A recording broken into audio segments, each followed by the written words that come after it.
ভারতবর্ষ আজকের ডেটে বেকারের জায়গা, এটা নিয়ে কোনো সন্দেহ নেই, তাই তো বলো না? বেকার বেকার বেকার দিয়ে করতে।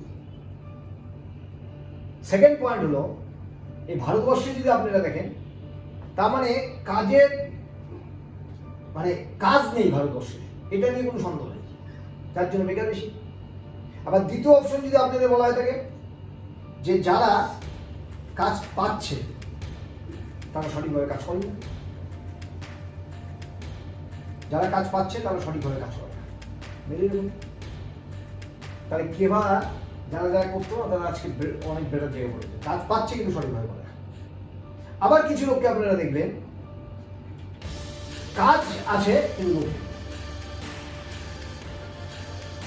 কাজ আছে কিন্তু লোক মেনে দেখুন। আপনি এখন এই ধরেন আপনি যে যে কাজটা করেন সেই কাজে ধরেন আপনি ব্যবসা করেন, এবার একটা কর্মচারী দরকার, দেখবেন লোক খুঁজে যাবে, দুদিন করে ফাঁকি দিয়ে চলে যাবে।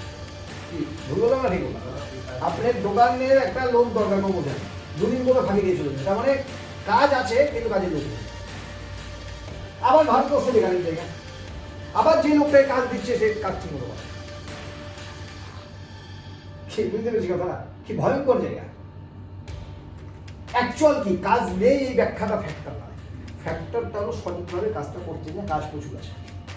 যাদের কাজ আছে তারা আজকের দিন ঠিক আছে, কাজ আছে বলতে কাজটা খুঁজে নেওয়া, কাজ প্রচুর আছে ভারতবর্ষে। এত দেখুন, মানুষের কেউ যদি মনে করে টাকা টাকা দিয়ে বিজনেস করতে হবে, নেবার দরকার জ্ঞান পাওয়া, নেতাদের সত্যি জ্ঞান পাওয়া।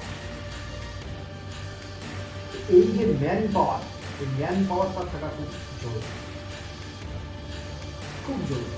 এই ম্যান পাওয়ারটাকে যদি সঠিকভাবে রাখতে পেরেছেন তো আপনি ঠেকানো মতো। তো নেটওয়ার্ক ইন্ডাস্ট্রি সেই ম্যান পাওয়ার